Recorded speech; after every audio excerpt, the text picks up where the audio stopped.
Erik, good afternoon. You well? Yes, very well. Can I just check, your nice run of form is continuing, but next up it's Anfield. I'm guessing, have you ever been to Anfield? And if you haven't, what have you been told about it? I've been on Anfield, yeah. I'm looking forward. I know the ambience, the atmosphere will be great, will be hostile against us, and we like it. A test of your team's mentality. You've met a lot of your team's mentality and mental resilience recently. How big a test of that will this be? It's of course a test, but we facing Liverpool, and we're really looking forward. And I know these players, my squad, my team, will be prepared to go and fight and to go with confidence. But we know it's going to be difficult. We know we have to suffer. We have to sacrifice to get a good result. You're 10 points clear of Liverpool at the moment. How surprised are you at the way they've struggled at times this season? I'm not talking about Liverpool. It's not my responsibility.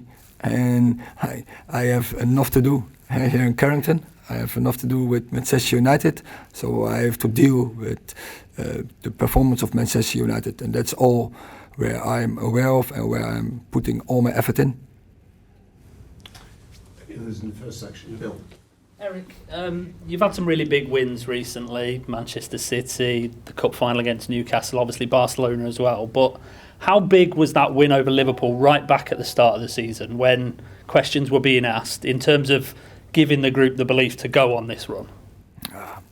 It's in the process, but so it's a couple of months back. So we are now in a different process and it's a different period. So I don't look back, I look forward, and I look forward to Sunday, and I really go to enjoy this.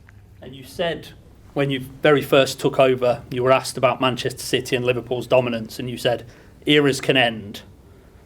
With the way you're now playing, with what Arsenal have done this season, do you think that era of just those two at the top is now over? Nah, it's we are in the season, no, and. Is always a pattern, and never it's only go so consistently in a way. It's go like this. It's fluid, and I'm sure Liverpool is really good management, a really good way of play philosophy, really good strategy. No, I don't think so. We are aware of that, but once again, we are not talking about other clubs. We are talking about us. And I think we are in a good direction, and with our philosophy and strategy and culture, and we have to keep getting progress, and it's all about that. James Cooper. Yeah, hi Erik. Sorry, over here. You talked about being in a different process to that win over Liverpool, which was your first win as Manchester United manager. Are the players recognisable to you, bearing in mind the comparison with the players you started and how they've grown over the past few months? We don't have to compare. And, it's about the future. It's about now. And so we face a fantastic opponent, and we're looking forward. And so it's all about us to getting the right preparation and to be ready for that game. But there's also a lot of talk about the tactics you employ and the differences you brought to Manchester United. How do you make players hungry again, because they are hungry again? Yeah, it's difficult to say in a few words or a few sentences.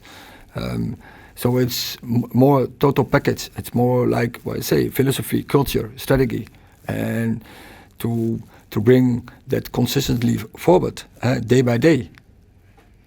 Dave. You've got a fantastic record this season at Old Trafford. I think 19 games undefeated, but you've yet to beat a big rival away from home.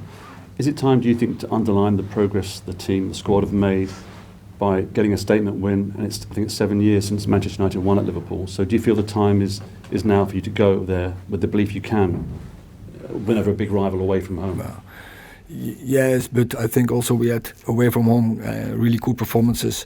So for me, it's no difference. And the pitch is everywhere, same sides. There are 3 refereeing. It's a 4th. The ball is round. There's air in the ball. So we have to play and to make it our game. And of course, we know the ambience will not be supporting us, and you have to deal with that. But as I said, our players, they like it. They like it to play in such atmosphere. But what kind of message would it send out if you were to go to Anfield and win? Because you've lost at Manchester City, lost at Arsenal. I know you've not played at Spurs yet away, but at a big rival, near you in the table. So that is next step we have to make then. Neil. Harry Maguire said after the game about how you went quite hard on the team at half-time yesterday. Was that just you emphasising that there can't be any complacency? Because you'd won the cup final, we had all the presentations before the game. Did you feel that maybe a little bit of complacency had sneaked in? No, what I saw was we are not playing along our standards. That's what I saw in the first half. And then I will be tough to my team, to my players. So because I demand a performance, and every day I demand a performance, and I don't accept when it's lower. Then I will criticize them, and I will tell them what I expect, and then I have to give the team solutions how to win the game. And I think performance second half was much better. Just on your team news, do you expect to have the same squad available on Sunday? Will you have anybody back, do you think? I think we have players back, but I'm not sure if you have seen yesterday Luke Shaw was not available, so we expect him back. And Sancho, he was ill, but you have to wait how that develops. But I think as well. And just on fighting on for 4 different trophies, does that become more challenging as the season gets to its conclusion? Also, we like to play, and we have energy from playing every third, 4th day, and so we want to keep that going. So, but think about game by game. So now Sunday, next game. Last question in this section, Mark. Erik, there was a moment last night after full time when Steve McLaren came over and he pointed to his head and he said, winning mentality. You mentioned it before. Jurgen Klopp's always made a massive thing about mentality. He's called his team mentality monsters. Do you think that your team is getting to a level where you've got your own mentality monsters now? I think our team, our mentality is in general is very good. And I think we have also many leaders who sets the mentality, who sets the standards, who control the standards, who correct if necessary. So I think we are happy with this process, but can always be better. And that has to be also the approach.